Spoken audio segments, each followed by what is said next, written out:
Hello दोस्तों, कैसे हैं आप। आज हम लोग इस वीडियो में उत्तराखंड जी के प्रैक्टिस सेट का पार्ट 39 देखेंगे। इससे पहले हमने इस सीरीज़ के 38 पार्ट जो है अपलोड कर दिए हैं, जिनको आप चैनल की प्लेलिस्ट में जाकर देख सकते हैं। ये सीरीज़ आपको यूके ट्रिपल एस सी के आपके बीडीओ बीपीडीओ लेखपाल पटवारी का जो री एग्ज़ाम होना है 17 में 2026 को, इस एग्ज़ाम्स के लिए जो है ये क्वेश्चंस काफ़ी महत्वपूर्ण हैं। इस वीडियो की पीडीएफ आप हमारे टेलीग्राम चैनल से फ्री में डाउनलोड कर सकते हैं। टेलीग्राम चैनल का लिंक हमने इस वीडियो के डिस्क्रिप्शन बॉक्स में दे रखा है, आप वहां क्लिक करके इसकी पीडीएफ को डाउनलोड कर सकते हैं। तो चलिए वीडियो को शुरू करते हैं। तो आज का पहला क्वेश्चन है, Wadia institute of Himalayan geology की स्थापना कब हुई।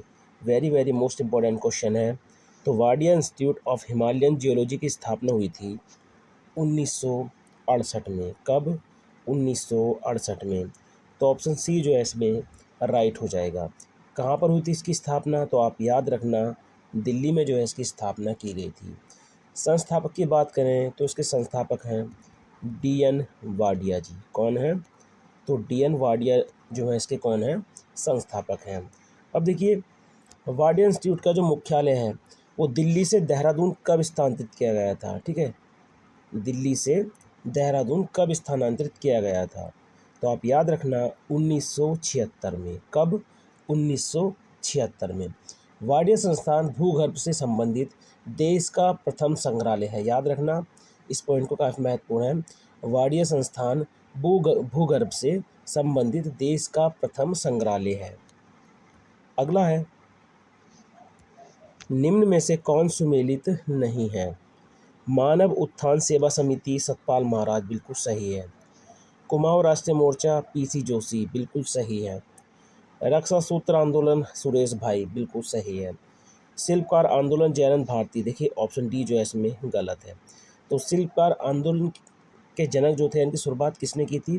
तो आप याद रखना, हरि प्रसाद टमटा ने। किन्होंने? हरि प्रसाद टमटा ने। वहीं जयानंद भारती जी की बात करें तो डोला पाल के आंदोलन किन्होंने शुरू किया था? जयानंद भारती ने शुरू किया था। अगला है, घूरमा देवता का संबंध किस प्रजाति से है? तो देखिए, घूरमा देवता जो हैं इनको वर्षा का देवता माना जाता है। ठीक है, वर्षा का देवता जो है इनको माना जाता है। तो घूरमा देवता का संबंध किस प्रजाति से है? तो आप याद रखना, सोका प्रजाति। ठीक है, सोका प्रजाति या इनको क्या बोलते हैं? भोटांतिक प्रजाति। तो देखिए, जो भोटांतिक या सोका प्रजाति है, ये काली नदी घाटी में रहने वाली भोटिया प्रजाति को ही क्या बोलते हैं? यहाँ पर शोका कहते हैं। ये जो है एक व्यापारिक प्रजाति थी।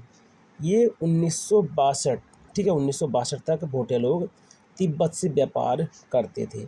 इनमें एक देवता का नाम और याद रखना आपने, घबला देवता। कौन से है? घबला देवता। ये जो है संपत्ति व्यापार के रूप में पूजे जाते हैं। अगला है, मॉर्फोलॉजी ऑफ कुड़िंदा कॉइन्स नामक पुस्तक की रचना किसने की? तो मॉर्फोलॉजी ऑफ कुड़िंदा कॉइन्स नामक पुस्तक की रचना किसने की? तो इस पुस्तक की रचना की थी एमपी जोशी ने। किन्होंने? एमपी जोशी ने। देखिए, कुड़िंदों की जो जानकारी मिलती है उसका एकमात्र स्रोत है केवल सिक्के। ठीक है, इनकी जानकारी केवल किन से मिलती है? केवल सिक्कों से। ठीक है, केवल सिक्कों से। तो कुड़िंदों की जानकारी उनकी 3 प्रकार की मुद्राओं से प्राप्त होती है। ठीक है, 3 प्रकार की मुद्राएं कौन कौन सी हैं?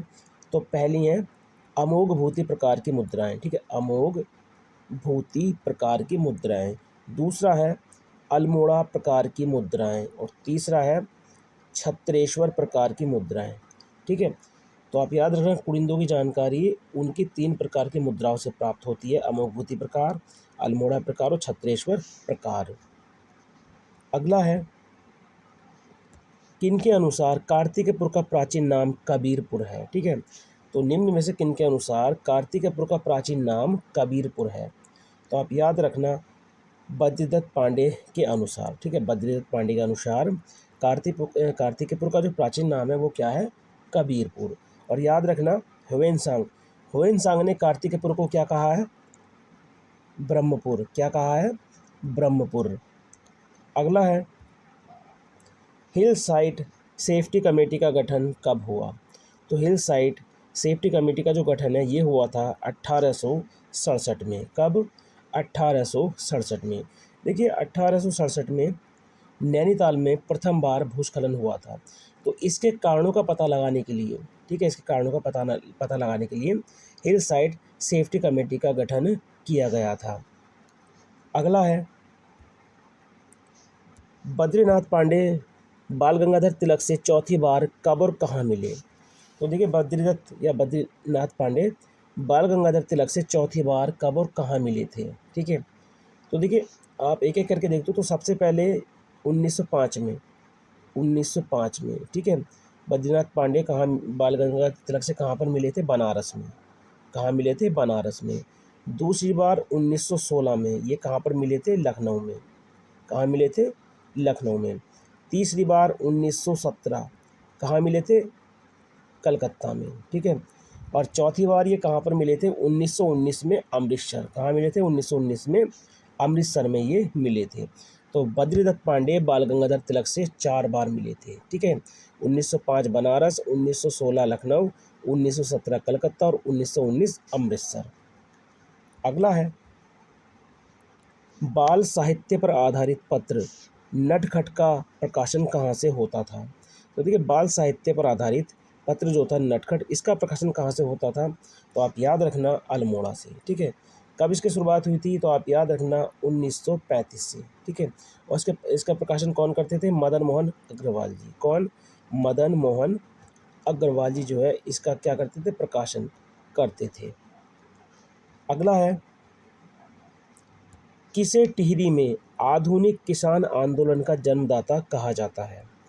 याद रखना, किसे टिहरी में आधुनिक किसान आंदोलन का जन्मदाता कहा जाता है? तो ये कहा जाता है गोपाल सिंह राणा को। किनको? गोपाल सिंह राणा को कहा जाता है। अगला है, कुमाऊं मंडल में कितने नगर निगम स्थित हैं? तो देखिए आपको पता है वर्तमान में जो कुल नगर निगम है उनकी संख्या है 11, ठीक है। जिसमें से अगर हम कुमाऊं मंडल की बात करें तो कुमाऊं मंडल में है 5 नगर निगम। कितने? 5। देखिए पहला है हल्द्वानी, ठीक है, हल्द्वानी, रुद्रपुर, काशीपुर, अल्मोड़ा और 5वां है पिथौरागढ़। 5वां कौन सा है? तो पिथौरागढ़। अगला है, राज्य में मुख्यमंत्री वात्सल्य योजना कब शुरू की गई? तो देखिए राज्य में जो मुख्यमंत्री वात्सल्य योजना है इसको कब शुरू किया गया था? तो इसको अगस्त 2021 में शुरू किया गया था। कोरोना महामारी कब हुई थी? 2020 में। तो कोरोना महामारी 2020 के समय अनाथ हुए बच्चों को आर्थिक मदद एवं संरक्षण प्रदान करने के लिए जो है मुख्यमंत्री वात्सल्य योजना को शुरू किया गया था। अगला है, निम्नलिखित में से कौन सी घाटी सुमेलित नहीं है? तो निम्नलिखित में से कौन सी घाटी सुमेलित नहीं है? स्कंद घाटी, अगस्त्य मुनि रुद्रप्रयाग में है, बिल्कुल सही है। तोता घाटी कहाँ पर स्थित है? ऋषिकेश देहरादून में। गगास घाटी अल्मोड़ा में है, ठीक है, अल्मोड़ा में। पाड़ा इराड़ी घाटी, ठीक है, पाड़ा इराड़ी घाटी ये कहाँ पर है? तो ये उत्तरकाशी में नहीं है। कहाँ पर है? चमोली में। कहाँ पर स्थित है ये? तो ये स्थित है चमोली में। अगला है, दुल्हनी नदी किस जिले में प्रवाहित होती है?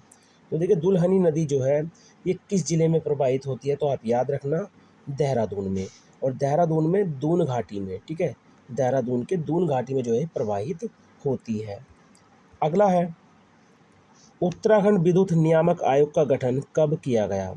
तो उत्तराखंड विद्युत नियामक आयोग का गठन किया गया था वर्ष 2002 में। कब? सितंबर 2002 में। कहाँ पर स्थित है ये? देहरादून में। कहाँ पर है? देहरादून में। देखिए बिजली की जो रीडिंग तय होती है, मतलब कितने रुपए की एक रीडिंग होगी, ठीक है, तो कौन जारी करता है? तो उत्तराखंड विद्युत नियामक आयोग, ठीक है, ये इसका काम है बिजली की दर कितनी रखनी है और कितनी नहीं रखनी है। अगला है, 18वीं वन रिपोर्ट 2023 के अनुसार सर्वाधिक वनाग्नि की घटना किस जिले में हुई है? तो काफ़ी महत्वपूर्ण क्वेश्चन है ये। 18वीं वन रिपोर्ट 2023 के अनुसार सर्वाधिक वनाग्नि की घटना किस जिले में हुई है? तो देखिए पहले नंबर पर आता है नैनीताल, ठीक है, दूसरे नंबर पर आता है पौड़ी और तीसरे नंबर पर आता है अल्मोड़ा, ठीक है, ये क्रम आप याद रखना। सबसे ज़्यादा नैनीताल में, उससे कम पौड़ी में और उससे कम अल्मोड़ा में। और सबसे कम वनाग्नि की जो घटना होती हैं वो होती हैं हरिद्वार में। सबसे कम कहाँ पर होती है वनाग्नि की घटना? तो ये होती हैं हरिद्वार में। तो ये थे आज के उत्तराखंड जीके के 15 मोस्ट इंपॉर्टेंट क्वेश्चन जो आपको यूके ट्रिपल एससी के वीडियो लेखपाल पटवारी का जो री एग्ज़ाम होना है 17 मई 2026 को, इस एग्ज़ाम के लिए जो है ये क्वेश्चंस काफ़ी महत्वपूर्ण हैं। तो चलिए मिलते हैं अपनी नेक्स्ट वीडियो में। Thank you for watching.